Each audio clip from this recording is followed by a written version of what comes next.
What's going on? It's your boy Blackout Jones back again with a review of The Guide of High School. Really quickly, I'm on the road to 100 subs, man. Last time I checked, I was at 99 subscribers, man. So all we need is one person, one viewer to just go ahead and subscribe today so we can reach our 100 mark goal by the time the summer season of anime is over, man. Let's get into this review. So off the bat, we're getting more info. More info in this show means more plot progression. Park has decided to fill in Mori, Mira, and Dway about Nox and what's going on and really the deeper meaning of shit that's going on around the tournament. So that's good. In the first segment of this episode, we also get a quick backstory of Yippo and the reason why he's fighting. I think that's how you say his name is L-L-Y-P-O. I think it's pronounced Yippo. Lipo. So that's what we're going with, man. Yippo.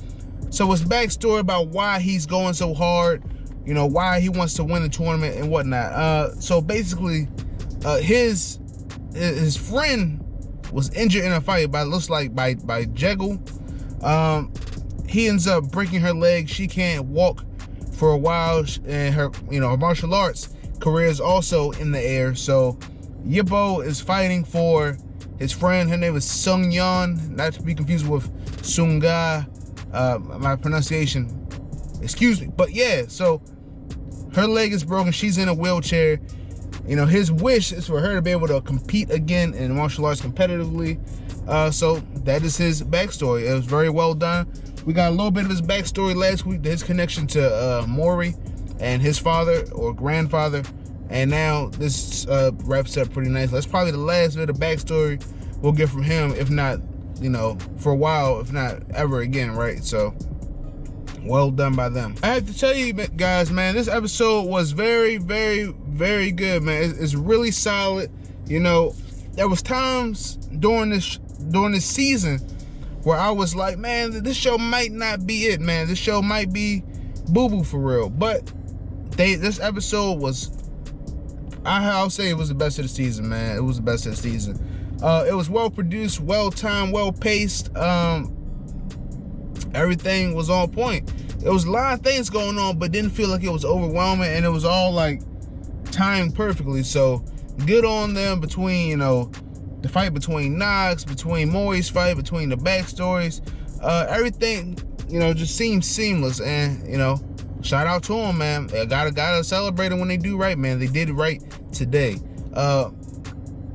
Yeah. So, you know, after we get all past little backstories and things like that, we hop right into the fights.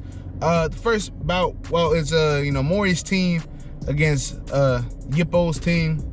So his first bout is Dway and Sunga. Let me tell y'all something about Sunga, man.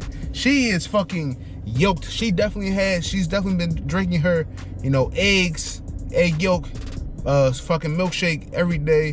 She's jacked. You know, I mean, rock the fuck up, man. Was that fight good? The fight was it was solid. It was a solid fight.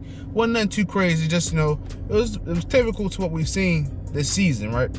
However, you know, Sunga has you know, she has a warrior mode, you know, warrior determination, to where as though, you know, she didn't give a fuck if she died in the ring and she was going to give it all she had.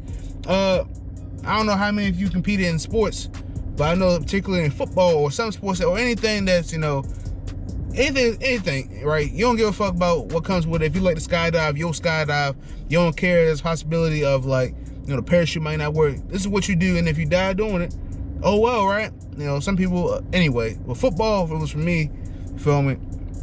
A lot of risks in football. You know, you can tear your ACL, you can get a concussion, you know, CTE. There's a multitude of things that can happen to you in football, but, you know, you just go in there blindly, warrior mode. Warrior mode can apply to anything, right? Anything you do, anything that's, you know, you're taking a risk at, you know, you go warrior mode, you don't give a damn what happened to you, but you're going to do what you want to do, you know, 110%, and you'll live with the consequences. That's warrior mode to me, bro. And she, you know, she went full warrior mode, and she laid it out on the line. Did she get the dub? No, but, you know, the way's a unit, so it is what it is. In the next scene, we see that Nox is on the offensive. Shit is getting real crazy with them, bro. So we see Park, you know, confronting a member of Nox. looks like the head guy or whatever, but you know, Nox really seems like this giant sword thing, man, that comes down from the sky. This is the second time we've seen this tag, and this time they end up bringing God himself out. I'm like, Jesus Christ, like, the show, you know, I did not see this coming from the show at all. I thought this show was just gonna be a basic martial arts show, you know, keep it real PG, you know, nice little blood action, real combat type stuff, but it's definitely gotten a little bit crazy out here. Like, they are really summoning things, and shit is really popping off, bro. Like, I had no clue this was coming, so I'm not mad at it. I like it, but I just didn't, like, judging from the first 2 episodes, I didn't think this was going to happen at all. I had no clue. But, you know, so that was going to get crazy until, you know, I remember from the 6 came out, because God had came down on top of the sword. He was, like, ready to break the barrier that Park had made to stop it, right? But I remember from the 6 came out, his name is, his name is CEO, and, you know, he was a national treasurer of the 6 anyway. Man pulled out like a whole cache full of weapons. I'm like, okay, so they're about to go to war or whatever. No, he says, I'm gonna use all these weapons myself. And he literally shot every weapon, you know, and eventually, you know, cast the spirit out that bit into the sword and broke it. I'm like, yo, shit is insane in this show, bro. Like, it's going crazy right now.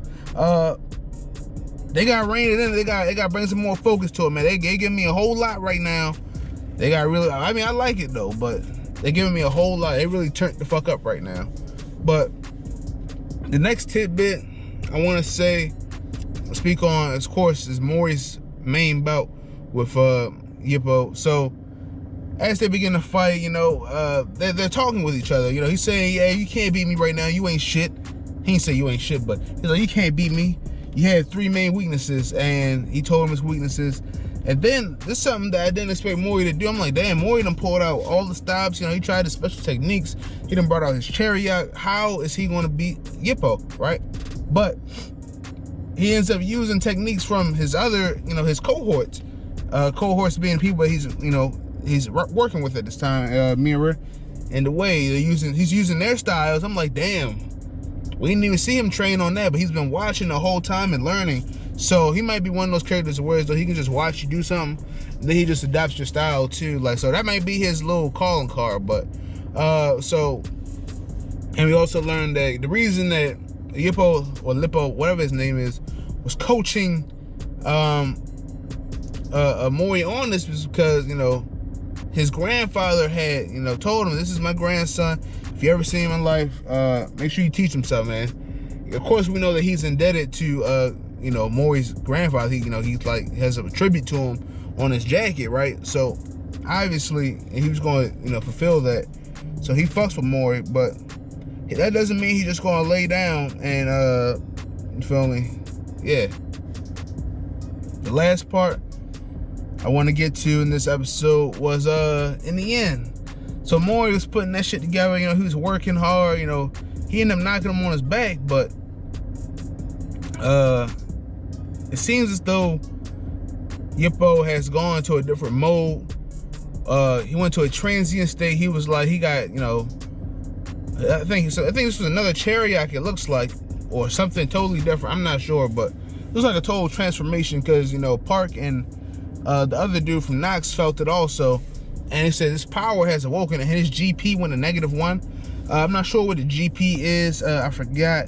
That might be God power or something like that.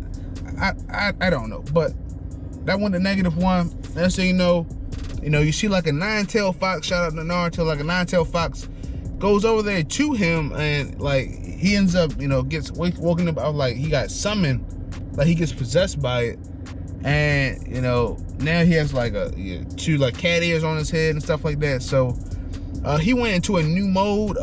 Mori looks like this might be an alpha old boy because he's in that mode right now, and I don't think he'll be able to beat him in his current state because, mind you, he has Chariot, but Mori has yet to find that mode himself. So